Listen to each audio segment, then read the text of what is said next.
So, okay.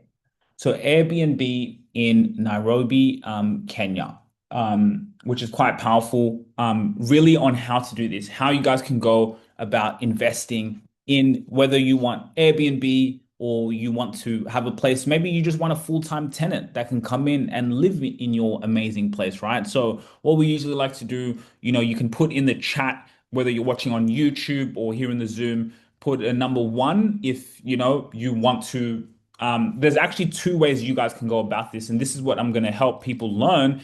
Is you can do two things. You can either own the place. So if I just show you, like we were seeing in this video here, um, mom owns that place, right? So in that video, I was just showing you guys, it's mom owns this. So she bought this place here where it's like fully owned, where it's like, okay, I've got my amazing place in Nairobi, and then now we're earning the income on top of that. Or you can sublet it, which is what also we do, where I literally pay, I'm here in Australia, we pay rent to a landlord, and then now we just put it up on Airbnb and we rent it out. Again, we don't just use Airbnb. Those are some tactics that we're going to get into. And then that provides income, right? So how can you have an income producing asset back home, right? This is quite powerful stuff. And so many people have been thinking about this, dreaming about this. And so that's why I believe that's what life is about. It's about aligning, right? You're thinking about something, something's been on your mind, and then you're just aligned in that pathway.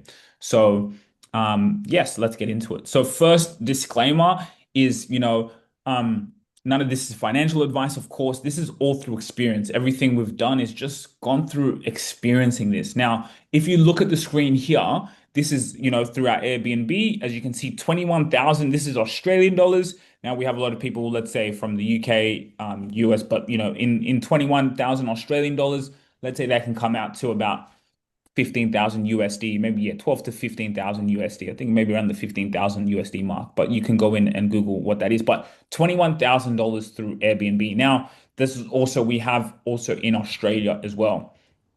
January, for example, 715 AUD in January through Airbnb, right? So, again, how can you earn an income through, imagine property, through owning an asset? As I said, you don't even have to own these places. Some of these places we rent, I pay rent and then just now use the place to bring in income. So, really running it like a business while we're in here in Australia as diaspora. February, 1,330 Australian dollars through Airbnb, right? As you can see here, like screenshots literally, and you can see that beautiful apartment. You can see modern two-bedroom apartment in Kilimani. The booking in February, 750 Australian dollars just through having our Airbnb in Nairobi. And we're here in Australia, right? We're here in Australia and that income's coming through. We also do have another place, as you can see there, which is in Australia, right? So this is really the diaspora guide to investing in Kenyan real estate, right? We're going to get into it, how you guys can go about this. These are some images of our Airbnb that I have also.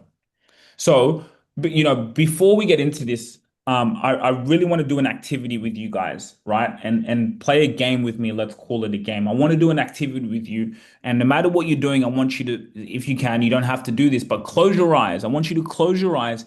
And what does it feel like to know that you have three apartments, and you look on your phone and you see the bookings come through? You see the income that you've made this month, $1,500 that you've made just by having a property. You're in Australia, you're in another country, but you have income coming through your Airbnb in Nairobi, in Kenya, a place that you've always, where you're from. To be able to have that income coming through is quite powerful. You look at your bank account, you travel back to Nairobi, you're going there. Now you don't have to stay at an Airbnb, or no, you have a place. Maybe you have a home, you have your apartment, but you have income coming in every single month because you invested in this. You invested back home in Kenya. It's not about sending money back home anymore and people, no, you have income that's actually coming through because you made this investment. You invested in yourself. You took the risk. Guys, this is what's happening. So many diaspora, you've been thinking about this for such a long time, and you look back at what you did, and now you're here. You own properties. You subletting properties. You have a portfolio of properties. You don't have to go to work because you have to go to work. You go to work because maybe you want to. Maybe you don't even have to work anymore. The income from your properties is enough to sustain your lifestyle. You can go back to Nairobi. You can enjoy life with your family. That's the vision, guys. That's why we're doing this. It is a long-term game. Of course, it's a long-term game. We look at the future. But if you can get into this now, back home in Kenya, guys, the returns that we're seeing, it's not like Australia here or, huge property prices. No, the gaming, there's a lower barrier of entry there back in Kenya, but then you have capital appreciation, you have the cash flow. And again, as you can open your eyes, you don't even have to go into that higher barrier of entry of even, for example, owning the place. You can rent out a place, sublet it, and then earn the income through Airbnb. Okay. So I know that's a powerful vision. And like I said, you come in here because you've been thinking about this. You've been dreaming about this. And this is why you're here. So time is very valuable, and I want to make this worth of your time. How you can invest back home in Kenya. Okay. So for those of you guys who just missed the start, I'll just quickly again just quickly show you again this beautiful place here, right? This is we're going to go into a little bit of the presentation, but this is in Kilimani. My mother, it's a beautiful apartment, two-bedroom apartment in Nairobi. It's a beautiful place. Now, as children, we can go there, we stay there. It's something that brings in income. As you can see, we put it up on YouTube. We don't just rely on Airbnb. No, we got to be everywhere because people are traveling to Kenya all year throughout the year. So you can see it's a very, very beautiful place. Again, if you did miss the start, these are some of the screenshots, as you can see here, right? Guys, this is real, right? Look, $700 in January, $1,330 in February, and you can see there, right? So let's get into it. So quickly, what's your plan B? What happens if you lose your job tomorrow? What are you building back home? Look what's happened around the world. Dubai, Iran, boom, all of a sudden, imagine one day you wake up on the news, boom, things change. Even now, traveling prices to even Kenya, things have gone up. Look at COVID. Who predicted that? You couldn't predict that, right? So, that's why we do this, right? Because we're thinking about, okay, just in case the plan B. So what are you actually building back home? So this is my mum, guys. She's 60 years old, even though that she looks like she's 25. She purchased an off-plan unit in 2020 for $53,000. Like I said, guys, we're going to go into there's two people here, and I want you to put it into the chat. Number one, if you're thinking about owning a place, literally, so this place, you can see here, mom bought this place 53,000 USD. You can see here this video on YouTube. This was the place, but it was off plan when she bought it. So it was just in the foundation stages. It wasn't a place, right? But they were building it. So this was her place that she purchased for 53,000 USD. And I'm going to get into exact specifics.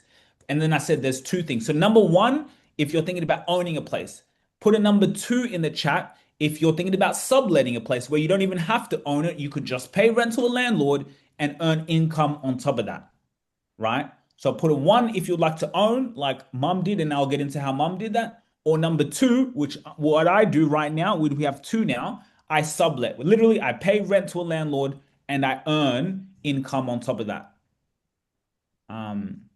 Okay, two. So you would like, let's say sublet, which is sublet is cool because sublet, it's not a higher barrier of entry. Sublet, it's not as much money as potentially owning the place, right? So number one, if you'd like to own, or thinking about owning a place, or number two, if you'd like to sublet, right? So it gives me a good idea of the people in the room.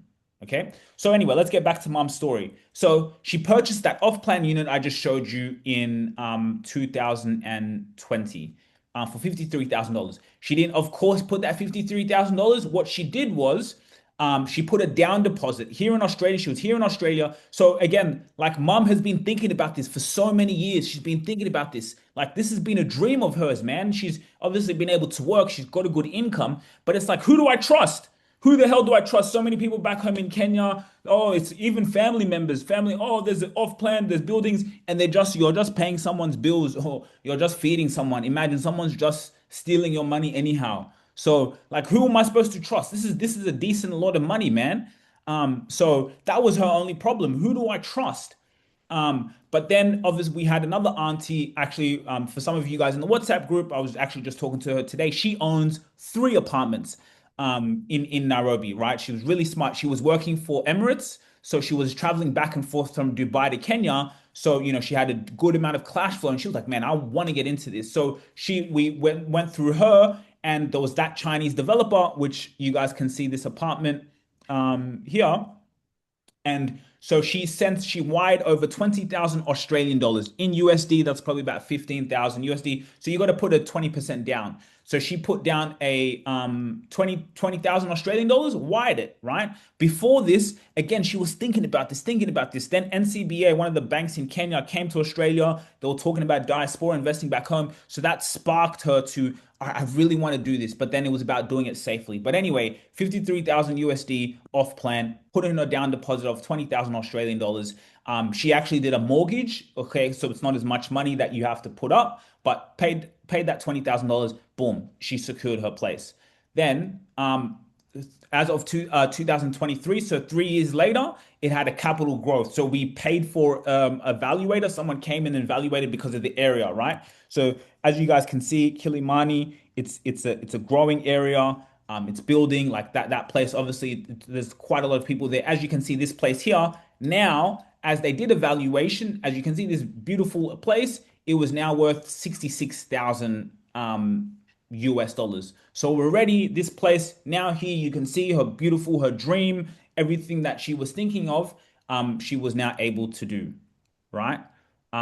So that's quite powerful. So as you can see here, capital growth, so over 25 appreciation in just 3 years. And that's what I'm saying. That's what's happening in Kenya, where these places, it's not like here in Australia, in America. Imagine going to New York or here in Sydney. Go find me a place in Sydney. You can go play a beautiful place like that for $53,000. Are you kidding me? Or 70,000, the Australian equivalent. No way. You can't even get a parking spot here for that amount. But the great thing about Kenya is the capital appreciation, especially within that area.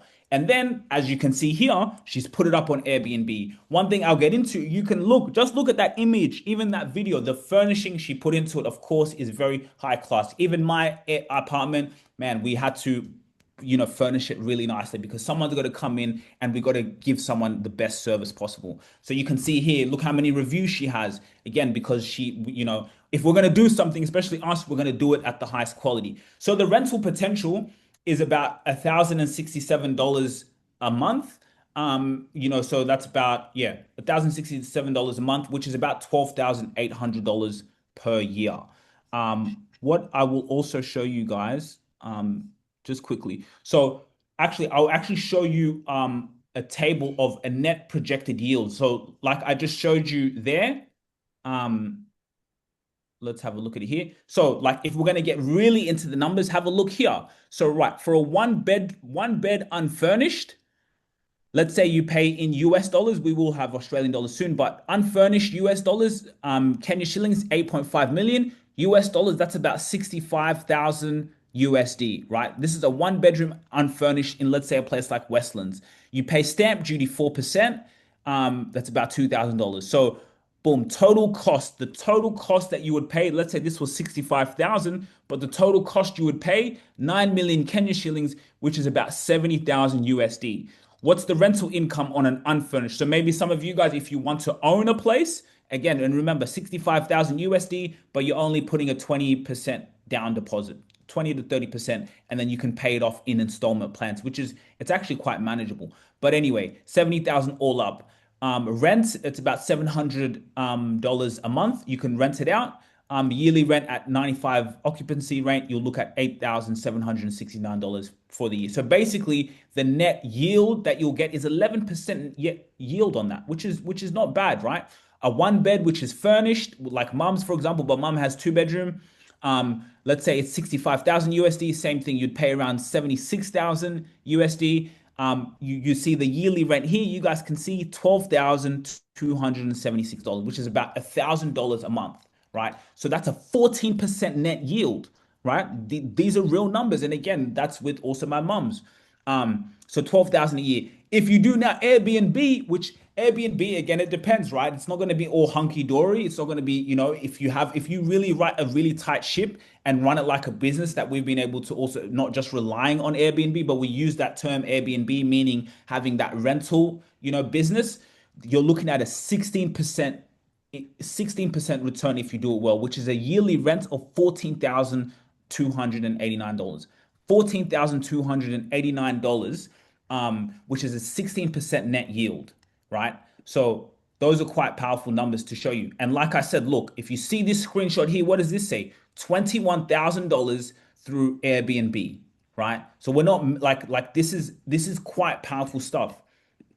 So yeah, that's just to show you a little bit of like, okay, what the rental potential is. And again, for those of you guys, I will show you about subletting as well. This is just an example through mom's experience with owning. So what do these numbers mean? A rental yield based on a 10 million valuation in 2023, 12,000, which would be the yearly income if she was to have a full-time tenant. She doesn't have that. She's doing Airbnb. Divided by that 53,000 is a 24% yield on cost. If you guys have any questions, please feel free to ask. Let me know, and we'll be able to get into everything that you guys want to know. So she did a mortgage. Again, that's quite a lot of money, a decent amount of money, of course. So she's like, you know what? I could do a mortgage because my salary allows me to do that. In Kenya, the mortgage rates, of course, are quite high. It's not like Australia, 14% interest rate. But look, $1,000 a month. So now with Airbnb, the rental can cover the mortgage. Happy days. I'm not paying mortgage out of my pocket, right? Or she says what she does actually, because she said, look, Sugira, I really, really love my things. I love my apartment. I feel if I have someone who stays in there full time, they may wreck my things, and I spent quite a lot of money on it. I want to do Airbnb. So I don't mind paying off the mortgage with my wages, and then all the income that now comes through Airbnb, that just goes in her Kenyan bank account. So now every time she goes to Kenya, she's not saving money. Sujui, no, she's not saving money, nothing. It's just basically she has money that's already in her bank account through her rentals that people are booking and staying throughout the year, right? So there's limitless possibilities. A tenant covers the mortgage, the equity builds, and appreciation continues, right? So the goal is long-term cash flow. Guys, $12,000 a year of a rental income, if let's say there was a full-time tenant in there and she purchased it for, let's say, Australian dollars 70,000, US dollars 53,000, and that money is going to keep going. Some of you, as I said, I would advise not to do a mortgage. I prefer the money that I get. I prefer to pay off it cash up, pay the place cash, put in a down deposit, pay installments. So then that income that's coming through is just straight profit. So what stops a lot of people?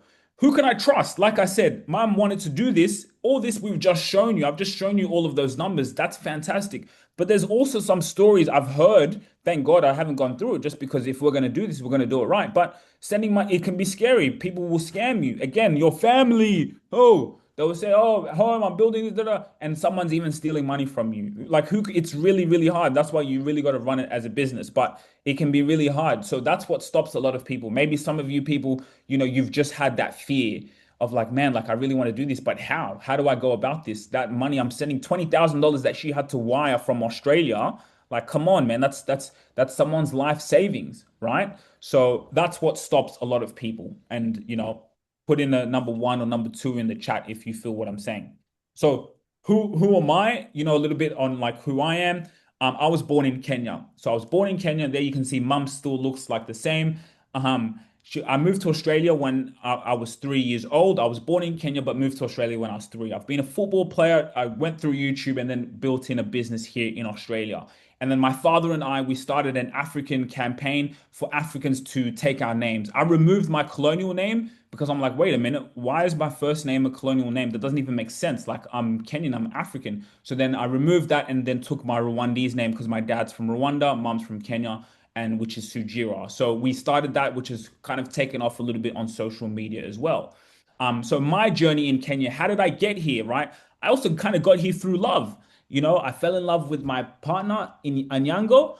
We engaged, and then we started our Airbnb business together. Because guess what? Every time I'm going to Kenya and I'm in a long distance relationship, what am I doing? I am staying in Airbnbs, and I'm looking every time I'm going and staying 1,500, boom, 2 weeks. Da, da, da. I'm spending, a lot of money on Airbnbs.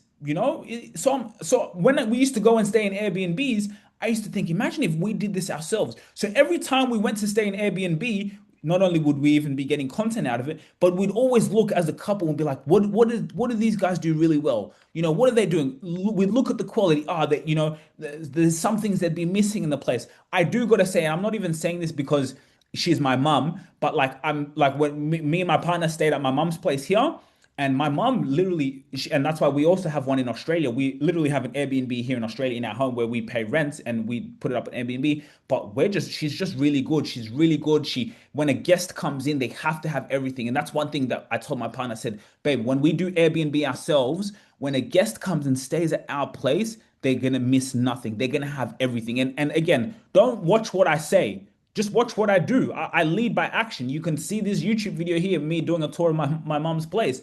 Her place is absolutely stunning. And a lot of things she bought from Australia. She spent a good, quality things because when someone comes, these international travelers, they're coming to Nairobi. You want to give an entrepreneur who's coming and visiting, or they're coming with their family on a two-bedroom. They want to stay at a place, a class. And that's how you're going to have a profitable business, because the way you make money in business is by serving people. That's how you make money, is by serving people, by helping people. And so anyway, so basically we started our Airbnb business together in Nairobi, which what we did was we subletted the place. Now, just to get into a little bit of a story, this is how my whole journey through love started in Kenya. And I was on a border, and I'm excited. I'm from Australia. We don't have borders. So I'm riding on the border, and then I see a girl, her pants were kind of sticking out. And I was like, wow, pretty, amazing. So the border kept going, and I was like, turn around, turn around. No way. Yeah, imagine. Yes, I was like, turn around. And then he's like, okay. He's like, I know them, I know them. So he turned around, he pulled up. And then I know when I'm in Kenya, my accent sticks out. So the girls, usually, so then I kind of put an extra accent on. I said, excuse me, can I please get your number? And then she didn't even understand what I said. She was like, huh? Mm-hmm. And I was like, can I get your number? Put your number in my phone. You're very beautiful. Then she put it in. So that's how my journey started in Kenya. So basically what we did was like, we wanted to get into this game. Like, I'm here in Australia, I'm going back and forth to Nairobi. So we said, look, like, let's get into this now. Yes, we don't, instead of maybe putting down a place and spending, money like what mom did. Nah, let's get started quickly. So we found a place, which through my fiance, we said, let's go find a place. So this is the place I currently have. I just got a booking yesterday, came through. So I pay rent, which is about $500 a month. I pay the rent to the landlord. I put in the rental agreement that, hey, make sure that we're allowed to do Airbnb. Of course, the landlord's like, hey, as long as my rent is there. It was unfurnished. Of course, I got interior designer, which is my fiance. I said, babe, again, what we did with mom, let's go and furnish this place really nice. So we furnished it. I'm going to go into more exactly the cost, because again, there's some people here who are interested in even subletting. You could literally sublet an apartment. I don't own this place. And now we have two. But she put the turf there. You can see it's got gym, great amenities. We don't own this place. We literally pay rent and then the income on top of it. So think about it. $500 a month, but now our fees are, if someone stays for the full month, we charge them $1,500 for the full month. It's a place in Lavington near Westlands, a prime location, great amenities. Someone who's coming from, US, Australia, 1,500, bro, that's nothing. They could pay that. So that's what we do. And what I'll do for you guys is I'll actually go more into more specific costs. Where is it here? Just so you guys can see like how much we spent, because so this is our place here. Again, we're marketers, we put it up on TikTok as well. So we don't just rely on Airbnb, which are other things. So reoccurring costs. Furnishing, I would say we've spent like at least $10,000. Now that $10,000, we didn't just, okay, 10,000 here. I just did it over time. So the most important thing was getting the place. So you can see here, it says rent 1,200. So basically you pay 2 months rent upfront, but this is USD prices because USD is the main currency, right? So, which is about I pay about $800 Australian dollars a month in rent, but I don't pay it because the bookings pay it. But basically, you pay 2 months rent up front, which is like a security deposit. So basically, we got the place, we found the place, got the contract, the lease agreement. We paid about 1,200. So you pay 2 months up front, right? It was 80,000 Kenya shillings a month, around there, right? So boom, that's done. Got the place unfurnished. Okay, now furnishing 10, so it's like sent 2 grand. I sent 3 grand first. Then I sent another, but because I have income that's always coming in, I didn't have to put 10 grand straight away. I just did it over time. So within a month, within let's say a month or two, that 10,000 is easily very, very doable because I just send, and then the money that's sent, we buy things, and then by the time you know it, you've got a beautifully furnished apartment. The interior designer is my fiance. You got to pay an interior designer. Mom's place, like I showed you guys, mom's place here. Here, interior designer, mom again. Hey, again, we look. As I said, don't listen to what I say. Well, so we had to get it. You can see the paintings on the wall, everything. This is someone who's coming in. They want to study. They look again. You want to work. You have look at everything you can see in her place. So interior designer. That's everything we do. We got to come with elegance. So you got to plan things like that. So a budget for interior designer only about 500 USD. Pay Wi-Fi. We pay Wi-Fi $30 a month. And then again, like I said, this is a little bit more tactics. Not everyone does this. We're a bit different where we say, okay, we're not just gonna rely on Airbnb. No, I can't have this place vacant. I know it's an investment, but no, I need to make money from this. I'll tell you guys, the first 2 months, even like I have barely paid rent out of my freaking pocket. And I promise you guys, I barely paid rent out of my pocket. The bookings covered it. Of course, the first 2, 3 months, I didn't make money, like as much money over the rent. So it was basically just kind of covering the rent and a little bit, but those little bit of extra income comes in, it goes to the Wi-Fi, goes into small other things around the place. So we don't take that much cash back home. But literally it was covering the rents, which was over 800 Australian dollars a month, right? So the rent was being covered. So then we say, okay, let's have a marketing budget. What do I mean by marketing budget? Some of you guys have seen me through Facebook, right? So if we're gonna have a website for our Airbnb, right? We got to people can come in. So we've got bookings outside of Airbnb, which is also fantastic because we don't have to pay commission. So we have a marketing budget. You got to run it like a business. So again, and guys, subletting, and some of you in the WhatsApp group, if you do it even smart, you may not even have to. You can partner with someone. So we have a WhatsApp group with diasporas from all over the world, especially UK, Dubai, and you can just partner with someone. Maybe you go 50-50 with someone, right? And so now it's way cheaper. So and then now you just you will split the profits. So that's also an idea that you can do. If you want to do that, let me know. Maybe we can find someone, create it into a business. So then it's even less capital required. But yeah. So then, okay, on Airbnb, we put it up for $65 a night. So again, and you could do the maths. Let's say if we do 65, and that's just through Airbnb because Airbnb is quite saturated. If we put it a bit higher, then someone's just of course going to go for a cheaper price, even though our place looks really, really nice. But let's say $65 a night times 14, which is 2 weeks. Let's say someone books, which we've had, someone books 2 weeks at 65 times 14 is $910. So the rent is paid. Boom, rent's paid, right? And then there's extra on top of that. Of course, Airbnb will take their little commission there. But then again, what we do is say, okay, let's not rely on Airbnb. So outside of Airbnb, we put it up higher because we want to. This is a luxury place. So and if we put it as a luxury place, that means we attract luxury clients. We attract people who are going to appreciate our place. I'm attracting those people who are coming from Dubai because people go from Dubai to Nairobi all the time. People go from US to Nairobi all the time. People go from Australia. People are traveling to Kenya all the way throughout the year. So we want to get those type of travelers. Those ones maybe they're also coming for work for they're coming here for their company. So so off Airbnb we put $90 a night and it's a 3 night minimum.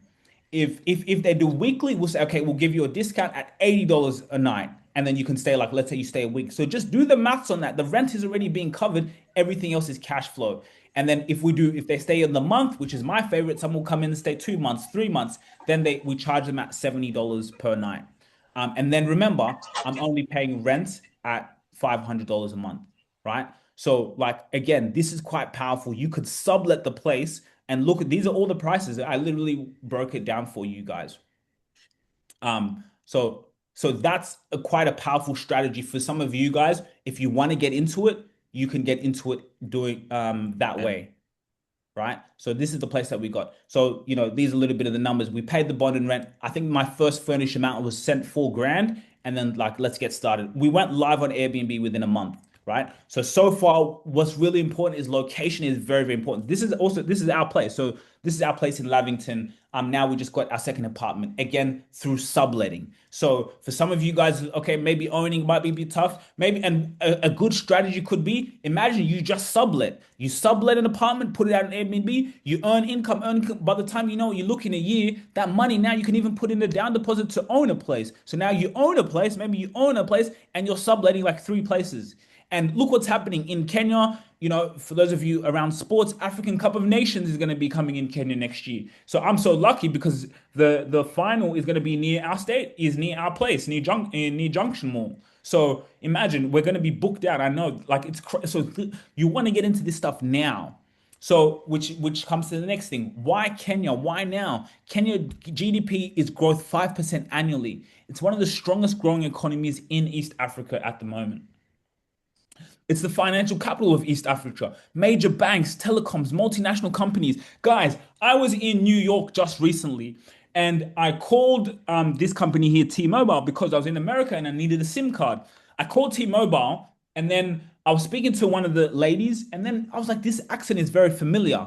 But she had a kind of an American accent, but still. And then I was like, "Where are you from?" She's like, "I'm Kenyan." And then I thought maybe she was an American, so she was a Kenyan in America. She said, "No, I'm in Kenya." I'm like, "Wait, huh?" The customer service they're in Kenya. So yeah, we have offices here in Kenya. And I'm like, holy guys, T-Mobile. And I knew it because I'm a businessman too. And I have team that I employ in Kenya because Kenyans are good. They're good workers, right? And the money that we pay them here, that money, instead of paying someone here in Australia who will even do a useless job and they're just charging $30, $40 an hour here, just taking money. So imagine even me, I do that. Of course, T-Mobile, a company with a multi-billion-dollar company, even them, they're saving their wages and saving their money by building their offices in Kenya. So they have their customer support team in Nairobi because we're here. And we'll go into Kenya, guys, is huge. So all these companies. So what does that mean? If all these companies are building there, then that means people are moving. Like mums, we had an offer from Knight and Frank, a real estate company. They're paying for one of their employees. So they say, hey, how much is your place? Boom. Hey, my place is 160 Kenya, which is about $1,000 a month, $1,500 a month. Boom. So their employee comes in and the company pays for it. So that's what's happening. Another thing, UN. Nairobi hosts the only UN headquarters in the global south. So there's a constant demand for quality housing. So someone like the UN that we've had, they come stay at our two-bedroom place. It's a beautiful place. They can afford it.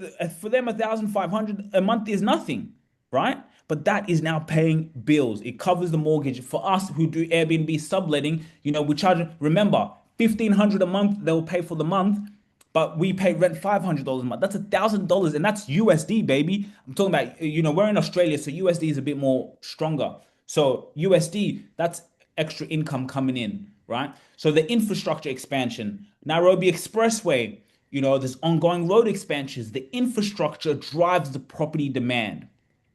Another thing I like to say, follow the Chinese.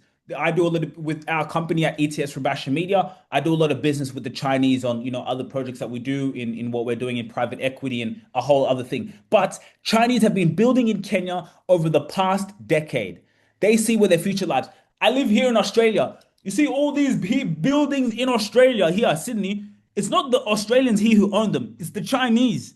Hey, these Chinese don't play games with them. They were here in Australia 20, 30 years ago, just like the way Kenya, you see how Kenya is a huge, it's still, I would say it's a booming market. But Chinese have been seeing this years ago, right? I went to Kilimani. I might even show you guys here on YouTube. I got to find it. And like I say, don't, it's not about what I say, but what I do. So I was in, let me just find it on YouTube. Give me 1 second, guys. Let me go on YouTube here. No. I was in I was in Kilimani, uh, China. And like I document everything. So let me just show you guys quickly.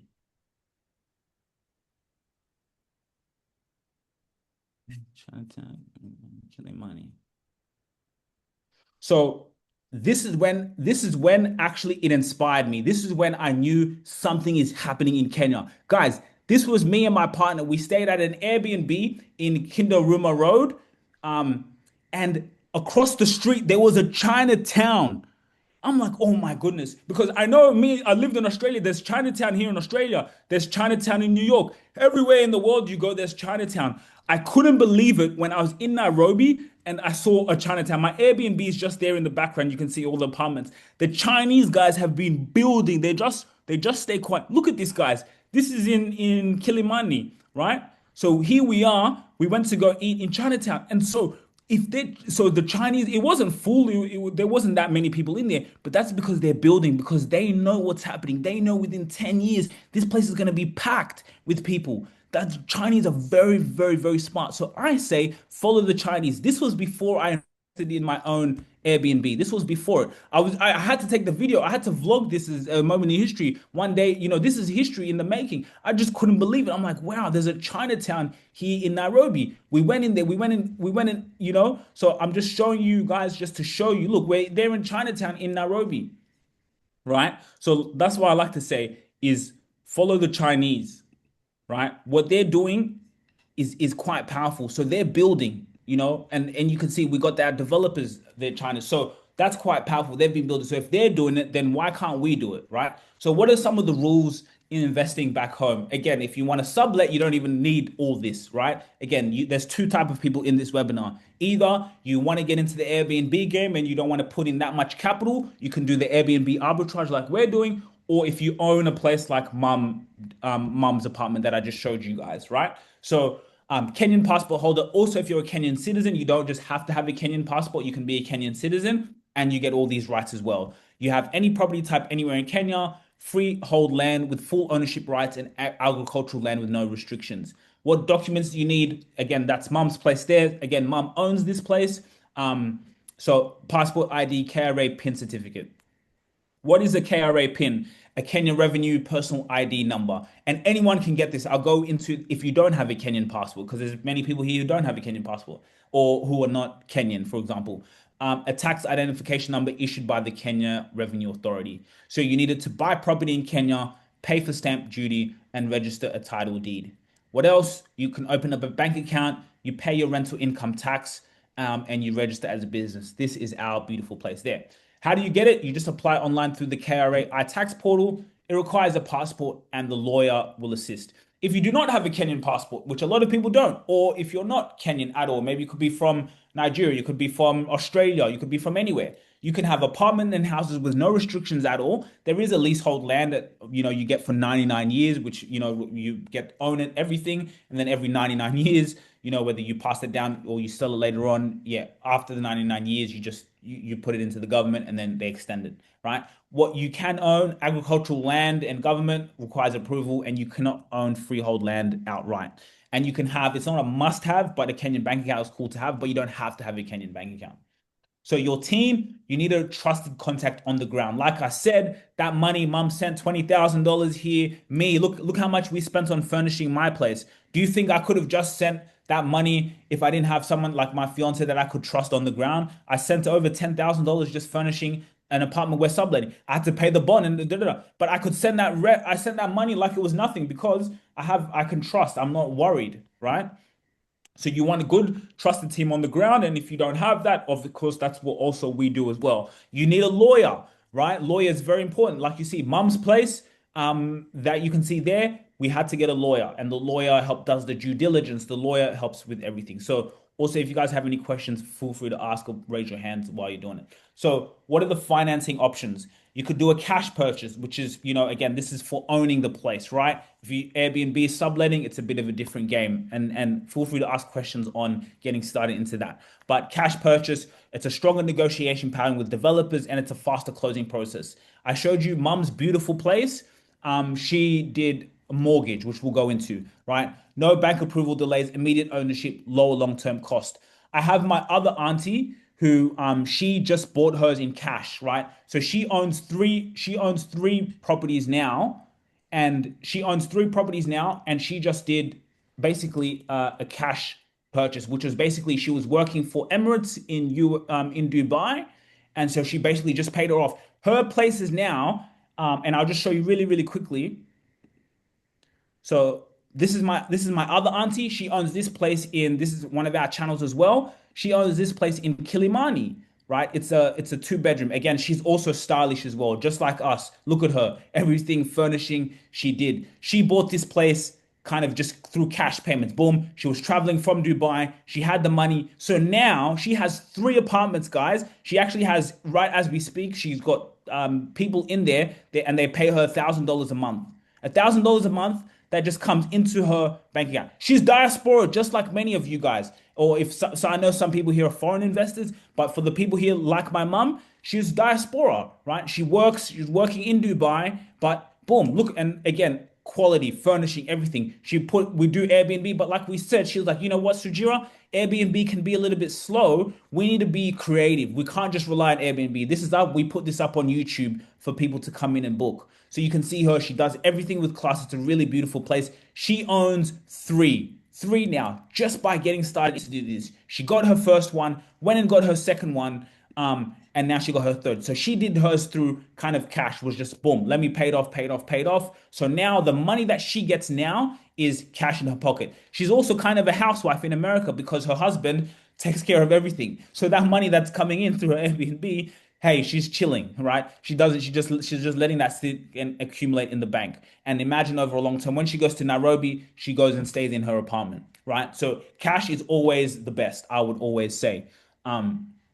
Off-plan installments. What she did there, that apartment I just showed you, she didn't do off-plan, which was more expensive. But mum was off-plan. But off-plan with the purchasing, it's a lower entry price. You can spread payments over 12 to 36 months and a small upfront deposit. Guys, let me show you how realistic this is only if you want to own. And again, if you do subletting, if some of you who just want to rent a landlord and sublet it out, you can get into this game as well, because once you're going to turn this into a business. This is going to be making you money. That money that you get, say, you know what, let me own a place so I don't have to pay rent to a landlord anymore. Yes, I can still sublet some apartments, and then I can just now also own a place as well. Maybe the place I own, that's the place I'll go stay, and I'm already subletting 3, 4 apartments that are bringing me $1,000, $800 a month cash, right? So you can put in a down deposit like mum did, US dollars, $12,000, $15,000 down deposit, right? Again, of course, if you own a place, it's a little bit higher money, but $12,000 down deposit, and then you just you pay installments every quarter. Let's say $3, $4,000 over 12 to 36 months, because it's off plan, it's being built, so it's not even ready yet. And when you do it, you can do kind of clauses in the contract, so they have to have certain things built and everything, a structure, so your money is also safe just in case things happen during a development. And you can literally, by the time you've owned a place, by just spreading payments over because you're working, right? So with off-plan installments, like, its appreciation may occur before completion, like mum. It's easier to enter the market, and off-plan lets you secure today's price over time. Another way you can finance this, guys, is mortgaging. So like I showed you with my mum, she's like, my wages, I can afford the mortgage. It's nothing. I can afford $1,000 a month. Hey, boom, take it out of my account. But now I've got a place. So that money, instead of me putting it in owning a place, I'll pay the mortgage, and then let me furnish this place. Let me put in she put in 20 grand. She spent 2 million Kenyan shillings, and she's still spending money today in furnishing the place. But doing a mortgage allows her to put more money into it, right? Typical rates 12 to 15%, quite high, but it's okay when you earn money here in the West, right? So as you can see from mum, with mortgage does take a little bit longer time, quite a longer time, 90 days. There's quite a lot of verification process that happens, but it gives you leverage because you have more money. You can do a SACCO loan, which is a member-based lending institution, lower interest rates, a faster approval process. Developer payment plans. We know some places that are a bit cheaper. So I know some developers that, and if you guys need help with, we now create that introduction. But some developers where they have, those wrong guy, those sticker road, if you know about Kenya, where much more affordable housing, the rent there is like $150 a rent, right? You might think of that as nothing, but that's majority of actually the market, right? right? It's the, $150, or, so it's like, that's a $20,000, which is nothing. And then you don't even have to put in a down deposit. You just pay like $400 a month and then you own an apartment. What I would do, I would own like five or six of those. That's what I would do. I would own, if it's 20,000 only, I would now own like five or six of them, seven of them. So imagine seven times $150 a month, then that money now adds up, and that's $20,000. So out of that, you can buy one place for $80,000. But imagine for with that 20K, you can buy a couple of those, right? So you can even buy a multi-unit, which is not a bad. And then now you just, and those ones are, the occupancy is always full because they're so cheap. It's $150 a month, and it's mostly those students. So that's the majority of the market. People pay this. So those places are always full, and you just have, it's not really an Airbnb type of game. It's more a tenant game, but you have predictable cash flow. And while you're sleeping, money's coming. So those are developer payment plans that you can do, which are great. So some of you, I don't know. Again, you and let us know. Some maybe want to have a townhouse. Maybe you just want to have a place that you can. I want to build a home, and this is some of you guys can do this once you have five or six apartments. I want you guys to dream big and know that you can do this. And there's never been a greater time to do this. The money that we earn here in Australia, Dubai, US, man, we can do this, and we can build wealth quicker than we can even build it here in Australia or in Dubai or in US. But you can have a townhouse masonette. It's a higher rent, but a lot more maintenance, of course, way more maintenance. Rural areas, Kiambu, etc. Apartments like my auntie did there, which was fully ready. So it's like when it's fully done, lower entry price, it's easier to manage remote and popular with professionals and expats. So like I was showing you guys there with my auntie's place, this place here, she got this place, no off plan. She was like, Sugira, I'm gonna get a place that's ready now. I want the cash flow. So her job was basically, let me get this place now. I'll get this place now, and then let me furnish the crap out of it and make it really nice. Even her place, I guess it just runs in the family. It's class. I go to her place in America, and I was just there, and she furnished, it's just really beautiful. Maybe it's the flight attendant in her. My mom was also a flight attendant, so I don't know. Maybe it's something to do with flight attendants, but but basically, it was an apartment that was already done. And so she just bought it. And so now it's just, okay, cash flow now. So of course, with an apartment like this, there's the appreciation is not as much as like mums when it's off plan, but this is more of a cash flow game. Where it's just like, all right, let me just get an apartment. So it's a lower, it's actually a higher entry price. It's easier to manage remote, and it's popular with professional and expats. What are the risks? These, I wouldn't really call these risks. Again, this is mum's place. There's service charges, which is about like 50 to $100 a month. I would say is oversupply in some zones. That's what I would say, because my mom's place here in Kilimani, guys, I don't know if you guys have ever been to Kenya recently, but Kilimani, there's so many apartments, so many apartments, so many apartments. I'll even show you guys. I'll give a quick story. Again, everything I do, I document. Everywhere I go, I document everything I did. This was about 3 years ago. This place here, this is in Kilimani. It's a really nice place. I enjoyed it, right? I went there 3 years ago. So here, as you can see the view. If you even to the left, I can't show. It's not going to show the left. This is the place here. Look, you see this view here? Boom. Actually, I just showed it there, right? So this is an apartment. I was paying an Airbnb here. I paid this again, spending good money Airbnbs.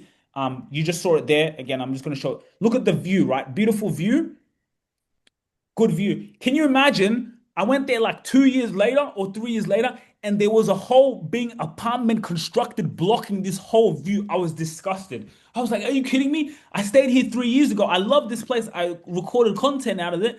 And then I go back 3 years later. This is in Kilimani, and there was another apartment being constructed in front of the whole building. So this view was gone. I was really appalled. So all these people here, you see this, all these apartments here, when I was there, all those people had moved out. Literally, I went there and all the people here had moved out. It was literally like empty. Why? Because those people here were obviously, maybe they're paying rent there. They got upset, and they were like, "What the hell? Like our view's gone. Like it didn't even look that good." So that's what sometimes can happen, and that's why when you do this, it's also a process. You got to have really good due diligence. You want to do it well. You want to, you have even things in your contract that state like, hey, like, you got to make sure that wherever they're doing it, is they're not blocking the view, and you can do that, and that's something that we can talk about later. But that's what can happen: oversupply in some zones where now they're just, because that's what's happening. They're building so many apartments. You go to Nairobi and you're going to see. Go to Kilimani, you'll know exactly what I'm talking about. So that can happen. That's some of the risks. Everything is not just perfect. There is risk with anything in life. Another property type that you can do is land. I find this a bit risky. I wouldn't really do this. You can do it. I might do it, but maybe later once we have a little bit more money to play with. You can just do a land purchase, which is just buying a plot. Lower purchase price. You don't have to manage tenants, and there's capital appreciation if you do it in the right area. If you buy, then you can sell for quite a lot of money. Flexible exit options, no immediate cash flow. Obviously, you got to verify everything, and there's infrastructure timing for those I do a lot of podcasting. That's my main business, and I speak with a lot of real estate CEOs in Atlanta, in America, and they're into the commercial game, which I kind of want to get into one day. And they were telling me, it's great because the people who are paying your rent, they're businesses, and businesses usually those ones they have money.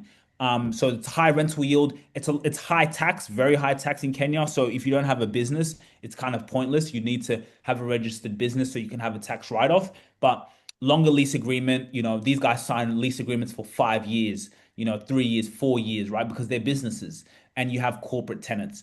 Of course, there's higher risk if, look, people are working from home these days, or COVID happened. Those are kind of the risks you can have. So I'm just giving you guys a breakdown of all the types. There's off-plan units, of course, lower entry price, a lot of capital appreciation, and you have great, really, really good modern finishes and amenities. Off-plan units, what are the risks? Again, this is mum's place here. You can see the kitchen and laundry. You can see even other apartments there being built in the back. Developer risk, there could be delays. Market conditions can change. And I want you guys to save your questions for the end. Ready units, again, like Auntie did, you can move in ready. It's immediate rental income, and it's a bit, I wouldn't say it says easier to finance. It is because it's just like, all right, cool, let me put a down deposit, but then you just pay it off within 90 days and then it's done. You own it, like my auntie did. She was traveling back and forth from UAE, from Dubai as a flight attendant, so she was able to finance it very quickly. Um, Risk, of course, with the apartment, it's a high entry price. So my auntie bought it for $100,000, right? 100K, she bought it, paid it off like, installments, boom, boom, boom, boom, and she paid it off. Mom's place was $53,000. So you see the difference, like, off plan because it's not ready yet, it's cheaper. And then it's less appreciation. But of course, at 100,000 in 10, 20 years, that apartment it's going to be worth way, way more than that. So location is very important. Where you choose the location is important. If you take anything from this, location is important. Another thing is you want to get a lawyer. Lawyer is very important. Like I said, we want to do this very safely. I don't have time for games. I don't have time to send money and it's missing. No, look, I work way too damn hard for that. So get a lawyer. And then managing your property from abroad. This is our place here. Property management company. That's what we do for people, where it's like, well, we'll do for some clients where we'll just manage their property, and then also we'll just take commission from getting them bookings, so they don't have anything to lose. They're getting their rent paid, money coming into their account, and then we just get that small commission by just managing things and having. But you can have a family member do it. I have people in our WhatsApp group who just have their niece, for example, back home that they can trust, can do it. A trusted team member, right? So Airbnb strategy, again, what I do is subletting, right? So you want to have a place that has high demand location, that's near offices, so near Westlands, those great places, near those corporate offices, and fully furnished, which you furnish it. So we have those. If anyone knows this place, it's Neptune Residency in Lavington. That's where we have our Airbnb where we sublet. Now, I want you guys to put a number one or number two in the chat. If you do this, would you rather Airbnb? So, do Airbnb in terms of if you have a place, let's say you're subletting, or if you own it, it doesn't matter. Would you rather have an Airbnb where you have that income coming through Airbnb, or would you rather have a full-time tenant? Now, a full-time tenant, there's great because it's great stability. You don't, again, when you do the rental Airbnb game, and when I say Airbnb, it's not just relying on Airbnb. We just use that. I guess it's just, they're such a big company now. They've just made it a term. But, what I mean by that is Airbnb, we just put it as a rental, TikTok, we run ads, Facebook, but anyone who can come and stay in your place just for short-term rentals or a tenant. So long-term rent, there's stability, but also has that risk. Maybe that tenant says, oh, I want to move out. And then boom, what are you going to do there? Or you got to go find another tenant, which is still okay, but yeah. Or you have Airbnb, which is high upside. So Airbnb, like I said, and like I showed you guys in that table, with a tenant, you have just a fixed income that you'll earn. Let's say you have $12,000 a year that comes through a tenant, right? But Airbnb, you can earn 14 to $18,000 through Airbnb if it's in a really good location. If you run it like a business and you run it really smart, you can earn up to $20,000 just by doing Airbnb throughout the year, right? And that's some serious cash. So put in what you would rather do. Would you rather do number one for Airbnb or to have a full-time tenant? Um, but yeah, those are some of the options that you can do to bring in. What are the taxes? Now, I missed one here, was also for foreigners. So foreigners, it's 30% tax. Rental income tax, 10%, 15% capital gains. These are for Kenyans. If you're a foreigner, it's 30%. Now, the thing is in Kenya, no one really pays this tax. Like, I'm just gonna be honest with you. People don't really pay it. That's how kind of, for those of you guys who know Kenya, yeah, it kind of works like that. You don't, that 30% for the foreigners, you don't necessarily have to pay that. And I'm just being straight up with you. You can pay it if you want to, but I've never really seen someone excited to take money out of their pocket to pay that. But that's just how it's not like here in Australia or these countries. So a lot of people don't end up paying that tax. But yes, for foreigners, it is legally that 30%, and then a 10% rental. So what does life look like? That 12,000, let's say 12,800 rental income after mortgage. Imagine 12,000 coming, and that's just, guys, that's just if she does, I'll just share my screen again. That's just if she does a full-time tenant, right? Um, that's just if she does a full-time tenant, um, is $12,000, and it could be more than that. But that's what life looks like, right? An apartment that she can retire in, and multiple apartments in Nairobi. As I said, guys, what about that dream? Imagine you have a place like my auntie there, mum, and then you have four other apartments. Maybe you own one place and then you're subletting five places, or you own all of them and then you're just earning the Airbnb and full-time tenants. Or maybe you sublet like five, six apartments, seven apartments, and they're all bringing you income. Boom. And you want to build it into a business. And you can have the help. That's what you can build it into a business where the subletting. So now you're in Australia, you're doing what you're doing, and then you just have income coming in through your Airbnbs. Even if it's an extra $600 to $800 every month. Imagine if you have four of those. Do the maths. And that's what you're here for. You want to dream big. That's what's happening in Kenya.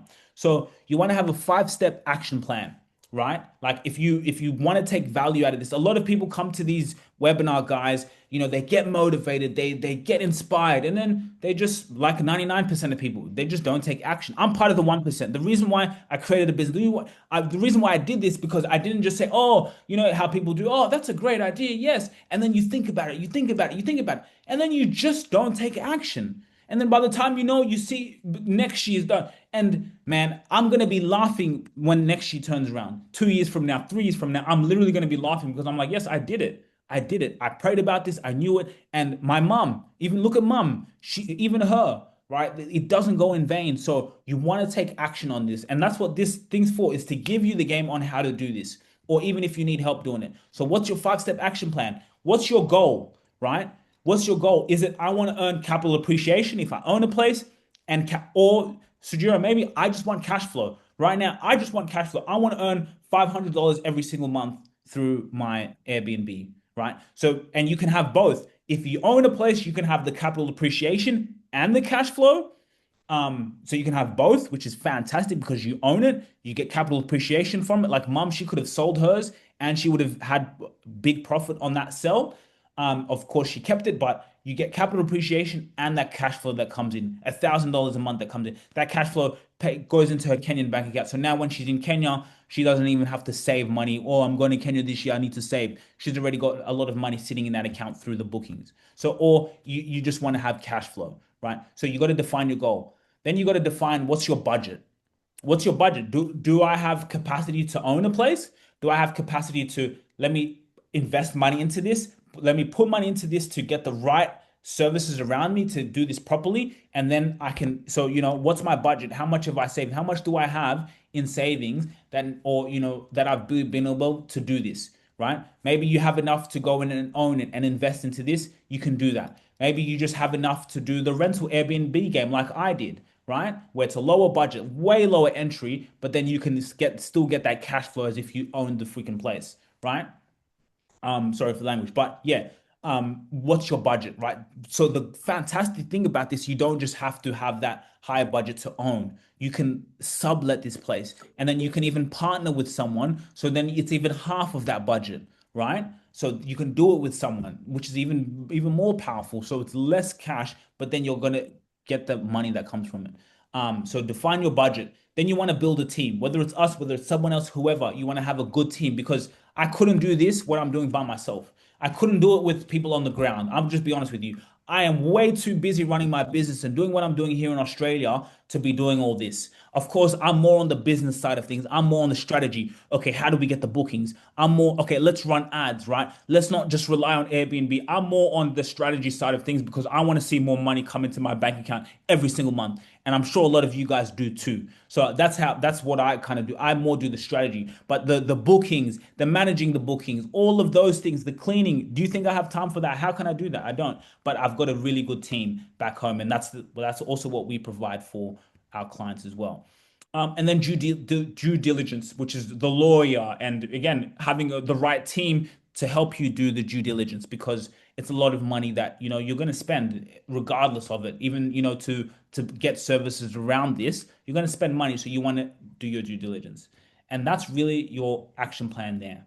And then execute. Then it's about taking action on it, right? So project. So again, a lot of you guys, some of you guys are in here. Again, you can message me after this if you want to get added to the WhatsApp group. What we're doing, I'm speaking with all the best developers, all the best agents for the best projects, which is off-plan projects, which are projects that are being built also for subletting, which in terms of, okay, we've got this apartment that's going for 80,000 Kenya shillings a month. So if you want to sublet a place, so I'll just put those in the WhatsApp group. I'll just put them in there. We've already had some people in the WhatsApp group already go in. Some of them are in Nairobi, coming from Dubai. They're going to go check out those properties, and we'll go in and go take those properties. So this is what we do is building that back there. Luxury properties with the highest ROI. So yeah, some of the properties.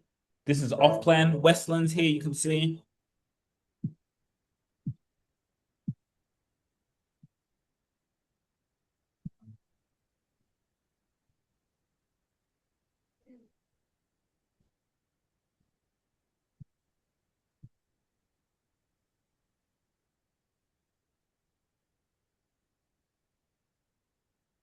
So that that's what we'll put. And again, you can just join the WhatsApp group. And when I put in a project and then you like it, hey, go for it. Like that's what we do. And then I'll just connect you to the realtor, the agent, the developer on that project free of charge. Like literally, that doesn't cost us anything. It's about how can we build, or if you want to partner with someone, maybe you really want to do this, and it's like, okay, maybe I can partner with someone, or how can I do around it? Then we have a group of nearly over 50 members from UAE, from America, from Australia, from US. So you can now partner with someone on this and do it if you want to, or you can just do it yourself, right? So what you guys can do is you can just book in a free coaching session. So if you scan this QR code and then you can ask questions. So I want you guys to ask questions right now. Like what questions do you guys have for me? I don't know how far you came into this, but what questions do you guys have around doing this? But what you can do is book in a free coaching session. So literally, we'll now go through all of this and okay, what are your goals? What are you trying to do? All right, how do we get there? Right? How are we going to get there to what you're trying to achieve? So you can book in a coaching session and we'll guide you through that. And for some people, for the select few, we'll do this for you. Some of them, boom. Okay, you want to do the rental Airbnb game? Boom, let's go and do it. Boom, we start and we'll just go we'll get the place to rent for you. We'll do the marketing around it, have a marketing budget, put it up on Facebook. We'll build in a system, have a website for your Airbnb. So now you're basically, let me just start earning income. Let me start earning cash. Let me get $1,000. Of course, it doesn't happen overnight. It is, we do have like an 8-week accelerator program. It depends. What do you want to do? Whether you want to own a place, maybe you just want to sublet. Like again, subletting it's much less barrier of entry. You can literally, and you put your foot in the market. Worst case scenario with a sublet, if you don't get any bookings, then you're just paying the landlord, you cut off the lease. But I'm telling you, I'm already in this, guys, and I haven't been paying rent, and then there's cash that comes on top of that. So that's beautiful for me. I'm here in Australia. The extra money that I can use, I'm now earning. That's extra money that I wouldn't have got otherwise. So I run my business and then I have extra, and then I leave that money in there. I don't touch it. Then I would do more marketing. Boom, run Facebook ads because we target those luxury buyers. We target those people who are from Dubai, from Australia, from US. People are traveling to Kenya throughout the whole year. People are traveling throughout the whole year. So I want to target those buyers. I don't just rely on Airbnb, like I said, right? So like that's quite powerful. This is a way that you can really earn that income and doing it. So if you need help getting this all set up and running to the bank, let's go to the bank and let's do it. So that is an option there. So what questions do you guys have? Guys have, please ask questions. Around this, like, what are you like? Anything that you want to learn about, like doing this and getting into this game here in Kenya and really like starting. Wondering investor. Let me also put this up while you guys are getting your question. Um, and it's quite powerful stuff. This guy, he's a Mzungu guy, white guy. He bought he actually has 4 apartments in Kenya. I'll just show you quickly. Um, It's very well. Look at this, guys. This way. So everyone, let me show you. This is our biggest one bedroom. And then we're selling at average price of 77,000 US dollar. And then let me tell you, this is Guys, 77,000 US dollars. Where in Australia, here in Sydney, go find me a place here in Sydney for 77,000 USD in Sydney CBD. Where? You can't even New York. I was in New York. Where in New York can you go find that? Nowhere, right? And this is 77. There's even 60,000, like I showed that little projection. 60,000. My mom's place that I showed you, 50,000, right? Downtown Nairobi. Are you kidding me? This is on the owning level, right? It's like the penthouse. This is just penthouse. one bedroom. This is our bathroom. And then this is our bedroom. And here we come to our living room and also the kitchen. This is So we do got a the question. appliance we're using, which is Bosch. What's the guarantee of getting NATs for the units? Suppose one gets several units. What's the guarantee of NATs? What do you mean by NATs for the units? Suppose one gets several units. What's the guarantee of getting tenants? What's the guarantee of getting tenants for the units? Suppose one gets several units on installment payment plans. Well, what's the guarantee? The good thing is it depends. What do you want to do? Do you want to do Airbnb or if you want to get a full-time tenant? To get a full-time tenant, then when you like even the property management company, like for example, these guys, yeah, okay. So what's the guarantee of getting tenants for the unit? Suppose someone gets several units on installment payment plans. Well, it's a pretty good guarantee, meaning it's usually a 90% occupancy rate because people are always now moving to Nairobi. So, and also the property management company helps you with that. So it's pretty high. I would say there's about a 90% occupancy rate in terms of getting just a full-time tenant. Again, some people might just want a full-time tenant to come in and then you have that. And Airbnb, like I said, doing the rental game, which maybe you might not want to do that because there's more components into that, right? There's a little bit of the Airbnb, there's the marketing. Maybe it's like, look, Sugira, I don't have time for that. I just want someone to pay money out. I just want to see my account and I want the money in my bank account every month. That's where you can do a tenant. What's the process of working with you to run an Airbnb? Do you offer interior design services? Yes, we do. And interior design services, so we have an interior designer, again, my fiance, and her only charges like 500 US dollars. And that's, you can, pay. So that's very easy. And in terms of the process of working with us for running an Airbnb, it depends. If it's like, all right, cool. Do you want to own the place or do you want to just do the subletting like what I'm doing? If you want to do a subletting like I'm doing, yes, we don't charge pay me every month. No, we don't do that. We do like a subletting. Fantastic. There we go. That's our game. So we'll do, okay, within 7 to 8 weeks, we'll not only start the subletting, but we'll start now working on the system on getting you clients. What does that mean? We find the place, a good place that you and we both agree on, that you love, that we feel this is a place that's going to get you rental income. This is a place, it could be in our apartment, it could be another one. So that's the most important thing. The location is important. You want to get a place that's going to get booked out, right? So location is very important. Once you get that, exactly, interior design, we've got to furnish it, we've got to make it nice. And that's something that you can, in terms of, because furnishing can, be a bit pricey. There you go. You even have a place. So if you already have a place, then it's about okay, just okay, we'll look at okay, what do you need help with that place? What's the biggest bottleneck? Is it the furnishing? Okay, let's do the furnishing. Is it getting bookings? Okay, let's go focus on getting bookings. And then there's many strategies that we could do. We can build up a landing page. We build up a small website for it. So we don't just rely on Airbnb. Yeah. I'm not gonna just rely. I'm not gonna say rely on Airbnb. No, let's go and have our own so people can come in and book it directly. So he says something here that I want to show you guys. There's a lot of money in Africa to reflect this. So it's really about be right in the only freaking. Listen to what he says. Just put like I'm not gonna touch it. So, so have a look at this, guys. This is really good. So this guy, he bought this place in Westlands. It's still off plan at the moment, right? 175,000 US dollars, which is nothing, where it is, right? Penthouse is a furnished market. What do you recommend in terms of the budget? Around 19 to 20,000. So my mom, same thing. My mom spent 2 million Kenyan shillings on furnishing her beautiful place in Kilimani. Hey, don't listen to me. And this is pretty, we work with this guy. He comes into our webinars. Look what they've said for furnishing. Is $20,000 is what they want you to is what the pretty for my Airbnb. Of course, I didn't have to put 20,000 because it's a 1 bedroom, so it's a smaller unit. That's only two bedroom is around 20 grand. For 1 bedroom, it's cheaper. And again, that furnishing, you don't have to pay it all up front. So look, furnishing 19,000. Listen. Look, it's a penthouse. I'm not going to put IKEA, right? No IKEA here. You just put like just really nice furniture. You kit it out. In my mind, the target market is African. It's a wealthy African businessman that either lives here full time or that comes on a regular basis.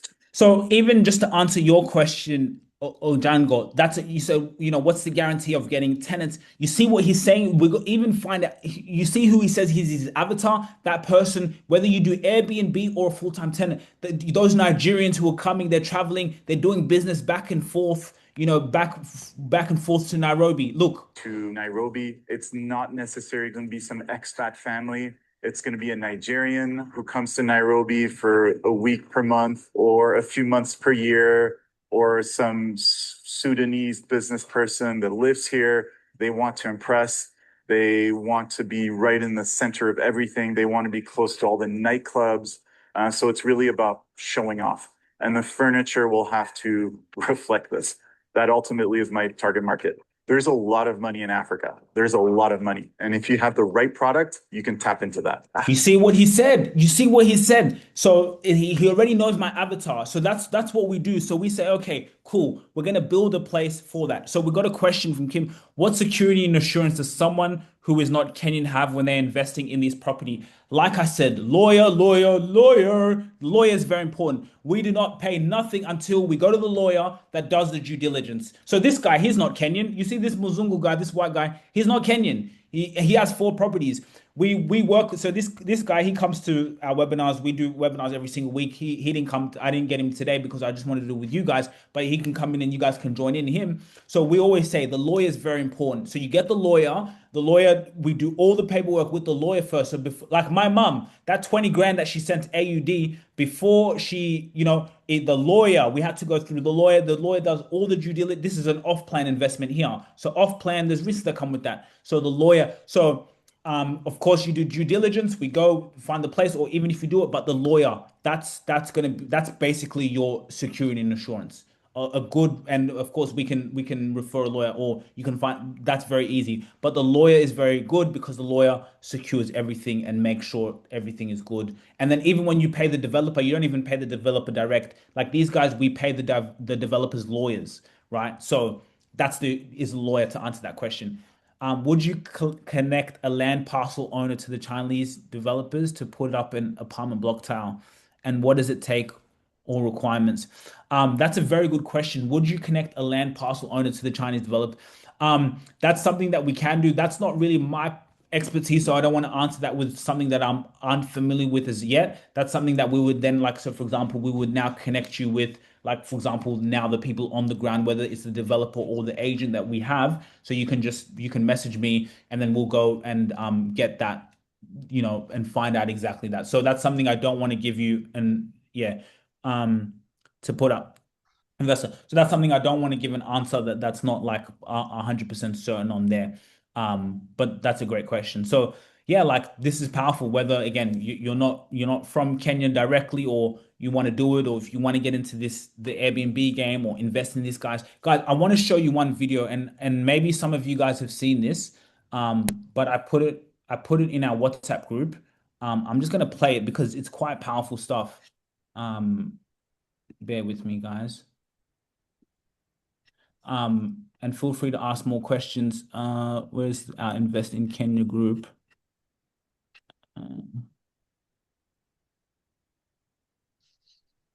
So I put this in the group, and this was quite a powerful video. Have a listen to this. This is powerful. Has the highest return on foreign investment. Listen to this. Africa has the highest return on foreign investment than any other place in the world. But we don't hear about Of course not.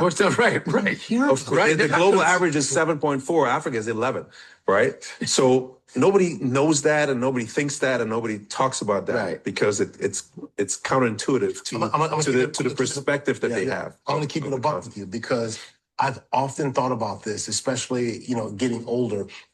I'm going, I want to invest in Africa. But then just being honest and truthful, then fear starts to come. Like, wait, what if this happens? And what if that happens? And What if a line comes? and it's because I think what ends up happening is that all of that programming Yeah. and fear starts to come, like, oh, well, you don't know, and what, and before you know it, you end up doing nothing, right? You end up doing nothing and not investing. That's And why so- you're here, Yeah. to guide us to this. It's crazy. It's really crazy. I mean, Nigeria's GDP is going to be $15 trillion by 2050. Nigeria's going to be the third biggest economy in the world. Wow. That's the truth. Africa right now has four of the 10 fastest growing economies in the world is in Africa right now. Let's go. Technology, AI, finance, infrastructure, real estate. It is booming, right? When did you start- Because it's all about the numbers. Yeah. Right? We have the youngest demographic in the world. 40% of the world's youth will be in Africa by 2050. Damn. Think about that. 40% 40% of the world entire world's youth youth. Yeah. will be in Africa. So, what that means for job creation, what that means for human resources, what that means for ideations, what that means for technology. Africa has 900 million smartphones by 2030. That's twice as many as America and Europe combined. And with fintech and everything else, everybody's doing everything on their smartphones in Africa. They've done that for years. Look at M-Pesa. How long we've had M-Pesa for so long in Kenya. Even here in Australia, Pay ID, Apple Pay, they're just getting onto this now. We've had M-Pesa for ages. Before we even started over there. Before we did the pay by with the Apple Pay and whatever, They were doing that. In Kenya, that's Yep. everybody's. They were doing that. Yep. Yeah. I saw a whole video on that. Yeah. Damn. Right. So again, the work that we're doing is, and it's funny, people say, oh, it's so good of you to give back. I'm not giving back. This is economic development. This is a business. We're not just giving. No, even I saw this years ago. We're doing Airbnb.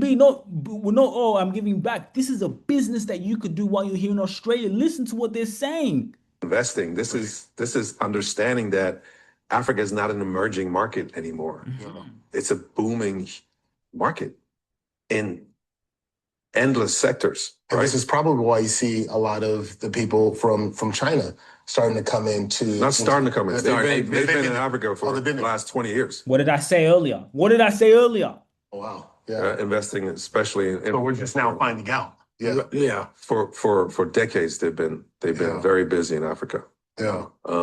So yeah, it's important that we realize. When did you start? the When did you start Full opportunity. Circle? So guys, you know, like this is happening now, and like there's never been a greater time to do this now. Like we're in 2026, there's so much information out there, right? And a lot of you guys have been to Kenya, you know what back home is like. So for some of you guys who already have your property, you already have maybe an Airbnb, you have a place, and you're happy to explore more options, feel free to reach out, book in a coaching session. Let's talk, hit me up on WhatsApp. You know, even if it's just questions, even if you just want to know certain information or get led to, let's do it, because the more you delay, like he said, you end up doing nothing. You know, the money that you earn here, like I said, mom bought her place for 53,000 USD. You know, that place that she bought for 53,000, you know, now that's bringing in cash flow 6 years later, 1,000 US dollars a month that now can bring in Airbnb, right? And again, for some of you guys, the subletting again is a huge thing that people are into. Even one of you guys asked, okay, if I own a place, what's my thing of getting tenants?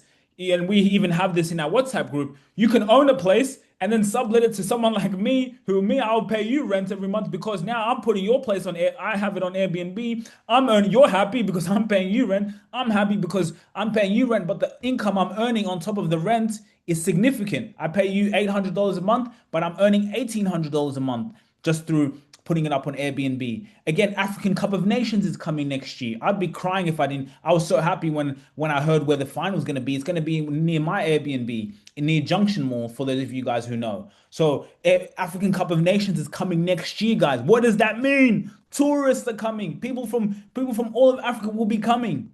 So you know, we know, like as I said, it's about kind of putting a plan together. If I do a tenant or if I do Airbnb, if I'm going to do Airbnb, like a lot of you guys said, Airbnb. All right, cool. If I do Airbnb, then you know, let me do it profitable. Let me actually make this into a profitable business. And it's so profitable because those people are coming and traveling. And when they're coming and traveling, they're looking for a place to stay. And that's what, you know, it's about doing marketing. Does anyone have any questions before, you know, I do let you guys go, because I do know people at the time. Again, if you want more, maybe kind of more personal questions that you want to ask and you're maybe scared to ask it in front of a group or anything, you can ask those personal questions, and then we can get into, like, let's go and do this. Let's actually implement. Let's take action. Because like I said, there's people in this webinar. You're going to come here. A lot of people are going to get motivated and then just go about their lives, you know, and then it's like, oh, no, no, no. And then when you see it, it's like when Bitcoin or all these things, people missed out on those. Even like you see a place like Dubai. Imagine if you invested in Dubai when not, it wasn't hype to everyone. I don't even think this is as hype as it is now. Like, not I'm marketing this, but you know, it's still being slept on in terms of Kenya.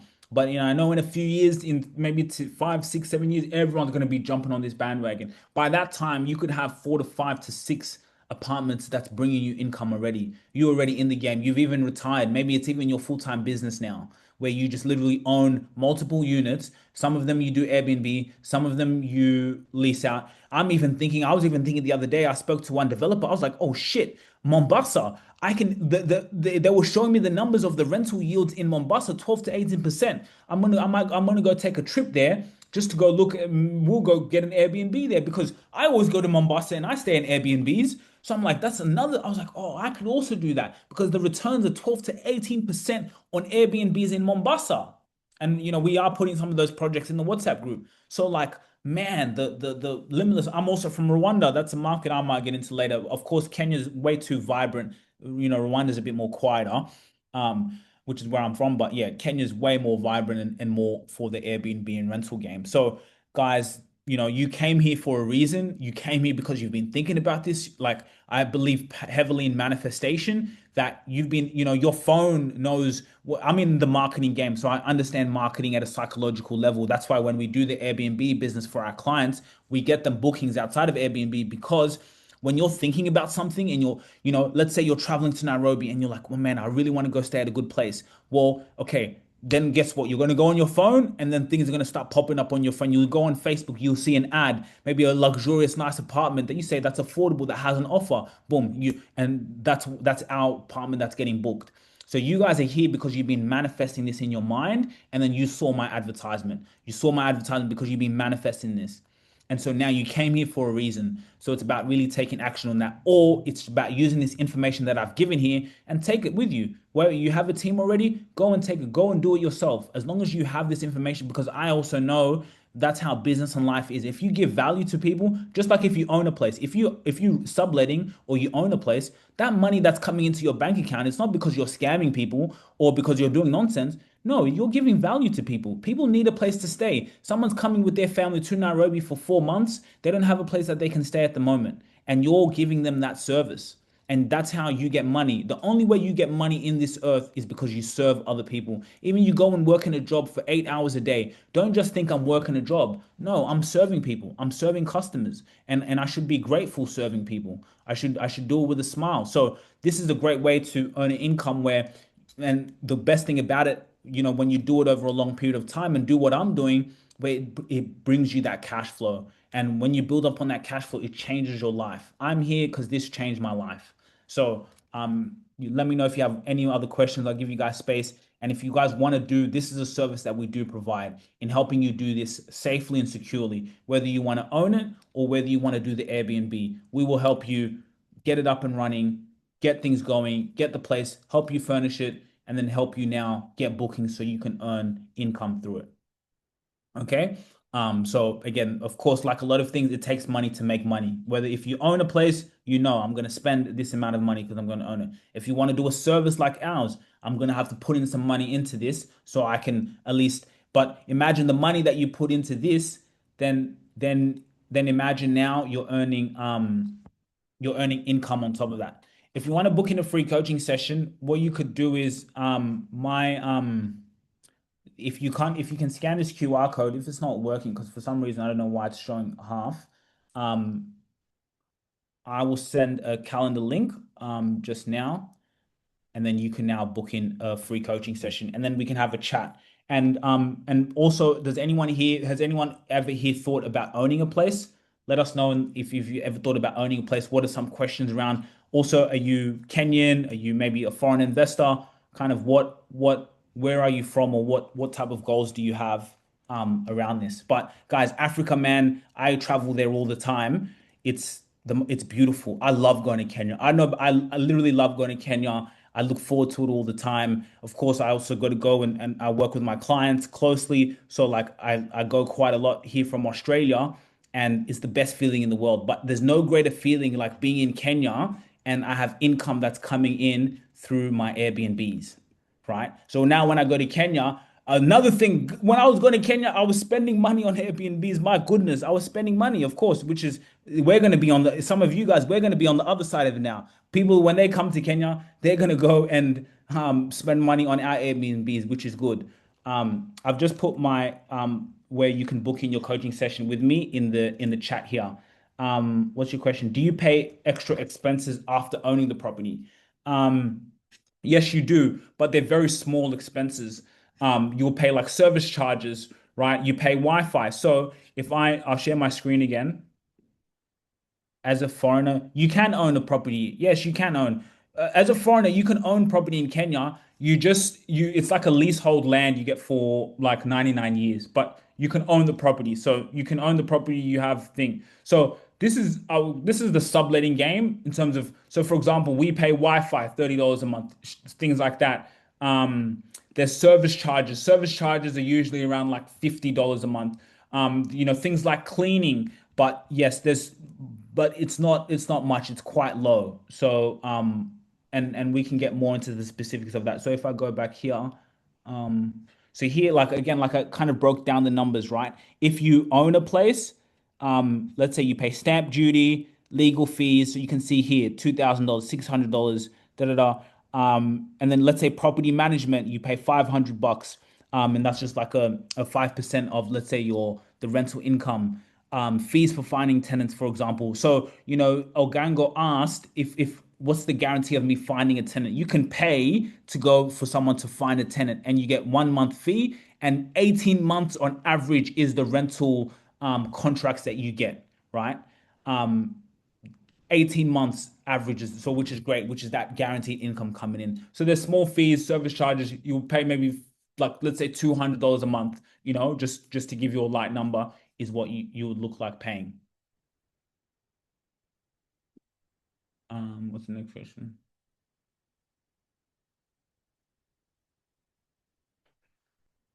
It is a good question. So that like the 99 years is not ownership. I can't. So with the 99 years is okay. Of course, if you do it under your wife, and if you do it under your wife's name, of course that ownership in terms of passing it down. The 99 years, you just do apply. You got to do apply for the government. And then like the government's got to approve it. So that's only the rules around it. So technically, can you own it? That's a good question. We do talk to the real estate agent. So you can own it, but in terms of passing it down after that 99 years is then you got to go through the government to extend that. That's really kind of the process, and we can get more into that. You can do it through your wife's name, which is also fantastic, where that 99 years kind of doesn't exist. So, but look, as a foreigner, you can own it. But of course, that it's just that leasehold land for 99 years, which you just do apply for the government, and then that's it. And feel free to ask any more questions around that as well. Um, so yeah, in terms of key questions, extra expenses after owning the property, they're not quite high. So the good thing about owning the property is, man, once you own it, like I showed you guys my auntie, once you own it, majority of that is just, income. What she does is, so for example, she owns her place. She has people in there now from Ethiopia, for example, who are staying at her place. She has a cleaner that goes in every week because she also, even though they're tenants, she still wants to, make sure things are okay. She has the cleaner go in and just suss things out every single week, checking the place out and things like that. So you pay clean, but those are really really low overhead. So once you own the place, then your profit margins can be quite high in terms of the expenses. So like you can see here, if you see this table here, right? So total expenses, $1,038. So you pay overall, you pay about, if it's valued at $65,000, let's say overall after stamp duty and all the fees, you pay about $70,000. Out of all these other expenses here, you're looking at $1,038 in expenses, total expenses, net income. So you're looking at 11% yield on that, and the net income there.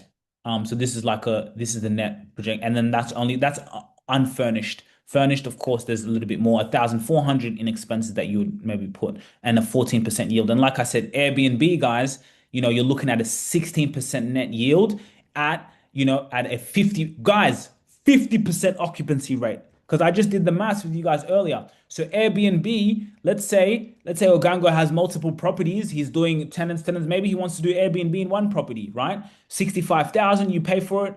You pay 76,000 for a one-bedroom apartment. You furnish the crap out of it, make it really nice. At a 50% occupancy rate, the yearly rent is looking at $14,289, right? If you saw my presentation earlier, if I show you here earlier, just really quickly. I showed you the Airbnb earnings that we had. So and that's actually 14,000 USD. So actually, it's actually quite accurate. $20,000 in 2025 through Airbnb. So that's a 16% yield percent on return, because Airbnb can be big. And then again, there's strategies around that, but the Airbnb can be quite profitable. So you can see it's quite higher because there's not a cap. A tenant, there's a cap to how much you're going to get in rents. But Airbnb, if you do it in the right location, you can earn a significant, look at that, 16% yield on your money. Here in Australia, places, you're not going to see that as much. And it's really dependent, especially because it's a higher capital. Any other questions before we get out of here? I know, Eve, if you booked in your coaching session, what's the statutory requirements, county government or government documents issued to block units like a title deed is for land parcels? Again, that's a very fantastic question. Again, that's something that, again, what you can do is we can book in a coaching session, and we'll do it with one of our real estate, CEOs, so he can go into a little bit more of those technical questions. Because that is quite a powerful technical question. I'm really sorry that I can't answer that as much. I could chat GPT it, but again, this is really about value and giving everything that I know in terms of doing this. In terms of the statutory requirements, county governments or government documents, again, usually I sometimes do this webinar with the guy that I will introduce you to, Prit, who's on that video, and he's quite good at answering questions like that. But you can book in a coaching session. You can look at, okay, what are you trying to achieve? What are your goals? And we can book in that session with him. And then now you can get those specifically. So now what it takes to be able to do exactly what you want to do and want to achieve, and then we can go and do that directly. So I put it in the chat here. You can book it in, and then if it's you, for example, you can send a message on WhatsApp, and then even you can even have another WhatsApp call, and then we can go through that with the CEO of the real estate, and then he can answer that specific question. Because I don't want to give you a wrong answer. Yeah, but that's a fantastic question. Any other questions, guys?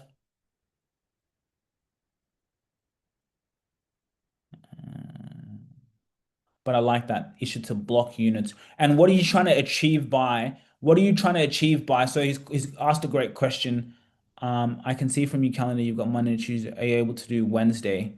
What location are you in? I could do Wednesday. What time? It just depends on the time. What time Wednesday and what time location are you in?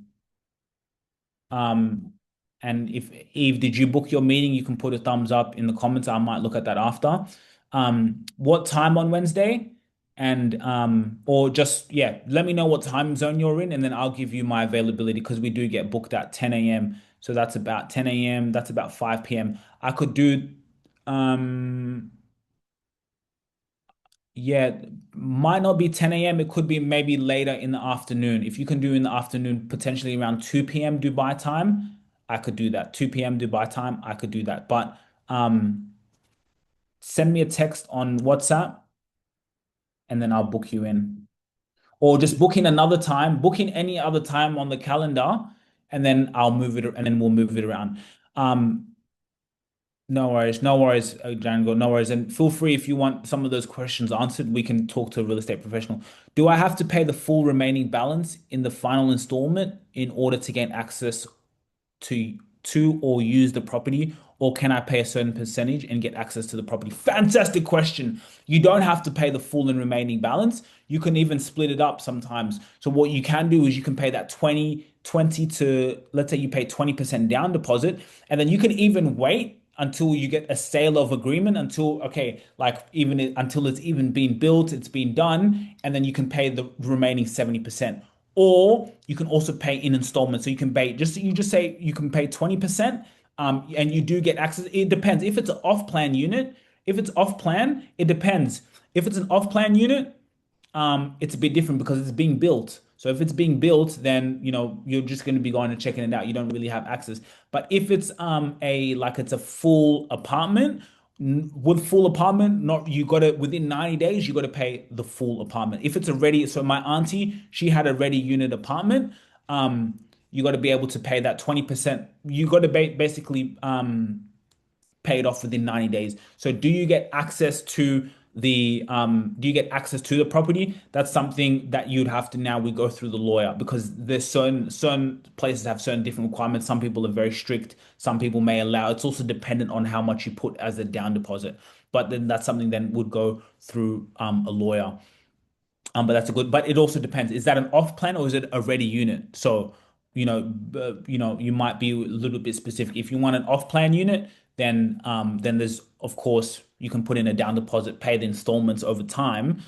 Every quarter you can pay it. And then you obviously you own it. And then obviously there's a sale of agreement that happens as well. The guaranteed payment period, if it's off plan already, if it's off plan already, if it's off plan, okay, what's the guaranteed payment period? So it could be it could be like 2 years, it could be 36 months. It's again really dependent. But again, that you put in that 20% down deposit, and then it could be that guaranteed payment that they need is within 18 months, 36 months. It really depends on when you start and then until when that project is due to be completed. But like some people they put 20% down and then they'll put the rest, or maybe they'll just pay the remaining 70% after the sale of agreement. So when everything is actually being completed, they have everything's absolutely ready and done, then you can put a 70% down deposit. So the lawyer is very critical in that. And then now you work with the lawyer on different things. So say, okay, look, what's the guaranteed payment that I can have. So that's why the lawyer is quite important, and the lawyers would be better to be able to guide you on that. What's the best bang for your buck? What's the income that you have now that you can put in? But again, like I can tell you, like mom, for example, put 20,000 down, and then, but actually she's different. She did a mortgage, so that's not, you wouldn't compare that specifically. Um, but yeah, the guaranteed payment, it depends. It could be from 12 all the way to 36 months, really dependent on when the project is being completed. And I thank you for letting me know it was an informative session. It is. This is powerful stuff. No worries at all. This is powerful stuff. It really is. This changed my life. Um, cool. Okay, cool. Yeah, this is powerful stuff, guys. I want to thank you so much for coming in.